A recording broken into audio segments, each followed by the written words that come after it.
Next car back is Mike Wallace. He's in 30th position, 2 laps down. And the Heilig Myers Ford of Junie Donlevy. Just behind him is Morgan Shepherd. There's a look at Morgan in the Citgo Ford. Morgan had a hard trip into the wall at Dover and some harsh words with Brett Bodine after the race. But Shepherd right now, who is 24 seconds behind the race leader, sits in 8th place in the Citgo Ford. They were sitting right together this morning in driver's meeting. That was last week. This is this week. You don't fight in school when the teacher's looking. You got that right. At the driver's meeting, everybody's looking.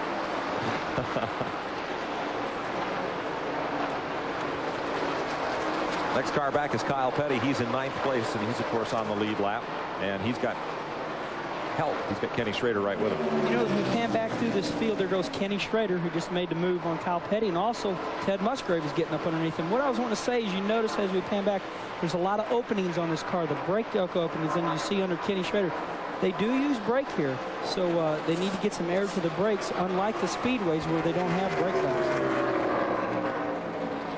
Kenny Schrader, he's had some success here at Pocono, and Ted Musgrave right with him. They are in 10th and 11th place.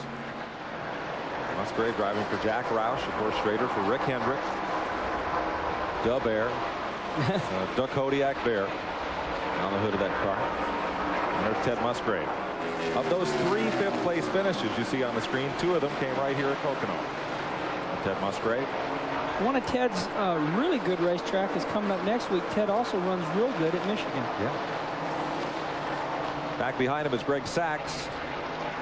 And Sachs has dropped a lap to the leaders. He's in 25th position, 1 lap down. And about half a lap behind his closest competition, which would be Steve Grissom. Passing Rich Bickle, who will go 3 laps down in the Harry Melling car, are your 2 leaders. You know, last year I ran this race and I got down a lap. I finished, I think, 12th, 1 lap down, and Rusty asked me, how could you be so bad you got down a lap on a track so big? Let me tell you what, these 2 cars right here, Ernie Irvin and Rusty, are setting sail so fast right now. They are getting ready to lap some really good cars. So when you get 2 cars like this hooked up in a really good draft and they're knowledgeable, they can put the best in the business down a lap. Moving under Lake Speed and Loy Allen. And Ernie's going to see how this sorts out here, and that'll give Rusty some breathing room. Yeah, you get a good break on this racetrack. You can get a couple of seconds build up, but the one thing about it, he's liable to go in the next corner and get hung up behind somebody himself and bring the 28 car of Ernie Irvin right back on his heels again. We're 123 laps in here at Pocono. 77 laps to go in the 500, and we'll be right back live on TNN after this. Welcome back to Pocono. Rusty Wallace grabs 4th gear as he tracks Bobby Hamilton down the front straightaway. And Kendall Pontiac, Felix Sabates back to 3rd gear to climb up out of turn 1. Boy, that's a great shot. He don't waste any time. When he throws that baby up in 3rd, he's ready to ride again.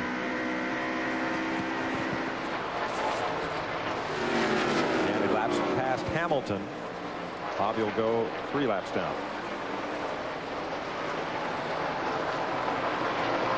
And Ernie Irvin closes the gap. Now he's moving up on Jeff Bodine. Bodine is the last car on the lead lap in the inside batteries Ford in 22nd position. 75 laps to go. This car, this number 7 car, Exide Ford car of Jeff Bodine, is a really tough competitor. I tell you, Rusty's pulling up on him to put him a lap down right now. So it looks like we're at a stage in the race right now where a lot of cars are getting stretched out and in jeopardy of going down the lap. Randolph from Kentucky wants to know if Michael Waltrip is Darrell's son. No, they're brothers. That's his brother. Exactly. Darrell's much younger brother, but they are brothers. In fact, I don't recall any father-son acts in racing on the track much anymore.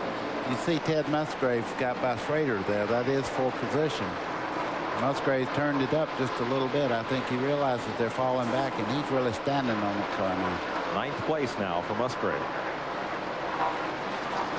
Lori from Iowa wants to know if Ned Jarrett stopped announcing. Well, Ned doesn't work on TNN on the live telecast. He does have his own show on TNN inside Winston Cup Racing as Wallace moves underneath Bodine to put him a lap down. You'll hear Ned next week calling the Winston Cup race on another network. Oh, what a shot that is. You see him going by Bodine down the front straightaway. Ernie Irvin's looking to the inside, but he said, no, I don't think so. Not this early in the race. I'm going to stay right here. Ernie's running very well, but he seems to have a little bit of a loose condition in the center of the corner to me. Rusty gets a little hole shot on him when they both climb back in the throttle.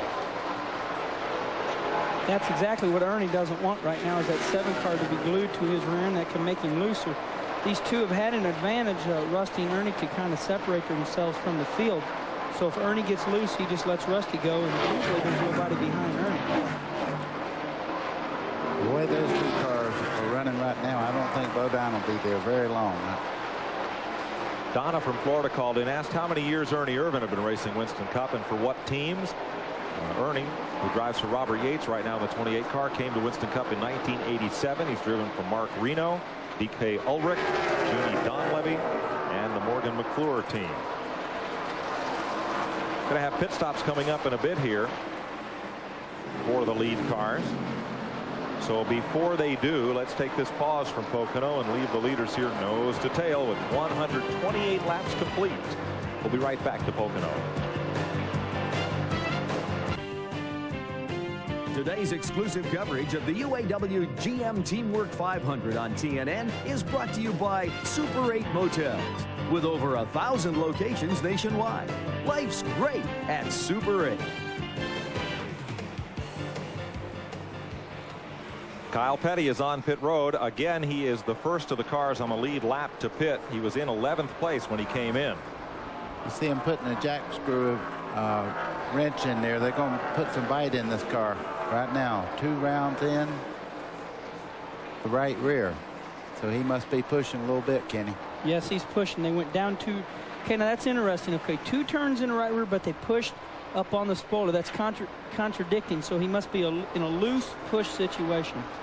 Both at the same time? Yeah, exactly. He could be pushing in the middle and loose coming off. So they're trying to, you know, even the car out, get a little bit better balance. Mike, you run so fast down the front straightaway here, getting into turn 1. You need the spoiler to hold you, but you need to be loose getting off the corner. So you need the car loose getting out of the corner, but you need the spoiler to hold it where you're running the fastest. 3/4 of a turn of wedge in Brett Bodine's car and a flat left rear on Jeff Bodine. That might have something to do why they were lapping him a while ago. That thing might have been going down. Here comes Rusty Wallace down pit road right now. And Ernie Irvin. Both the leaders are in pit lane. This is going to be interesting. Rusty had just a little bit of a lead on Ernie. So when this pit stop is over, also Mark Martin's coming down pit road. All these leaders wanting to pit together. We're going to Randy first. Well, just a little bit of concern. They're going to take a half a roundup bite and put it back into the left rear of the Havlin board. A little bit of concern with the water temperature. They're running about 225 here on the number 28 car. There goes the tape off the front of the grill. Glenn Jarrett is down pit road with the 2 car. And Rusty Wallace has already had the right side's changed, the left side's now he's down. They did take 1 round of wedge out of the car again. Still a little bit of a tight condition. He and Ernie pitted together because they want to settle this thing on the racetrack. They don't want to give up that 2-car draft. Wallace's pit stop is 3/4 of a second faster. You can see the difference right here. Here we have Terry Labonte coming in the pits right now. This routine pit stop for all these guys. When those leaders come in, you better not stay out there. You lose so much time when they're on fresh tires and you're on old. Yeah, all year long, some people try to pit earlier because when they get tires earlier, they run a little bit quicker for a couple laps. So that is a deciding factor. Sometimes it is hard on the person when they stagger these pit stops. If Rusty and Ernie come in first, they run faster because they got newer tires. You're out there on old tires, and so you're losing a lot of track position sometimes. You can get lapped, as Darrell Walton apparently did. Here's Dale Earnhardt in. Here's Glenn. And the crew goes to the right side again.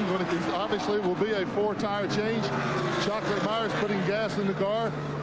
Car's already down on the right side. Boy, this might be a real fast one here. This is one of the best stops I've seen all day today. We'll get a time on it as soon as he gets down and away. A little slower on the left side there. A little bit of trouble. 8 18.8 seconds. That's a pretty good pit stop. One of the best of the day for Earnhardt and anybody else for that matter. I don't think there's anybody faster with a jack coming around the front of the car than David Smith.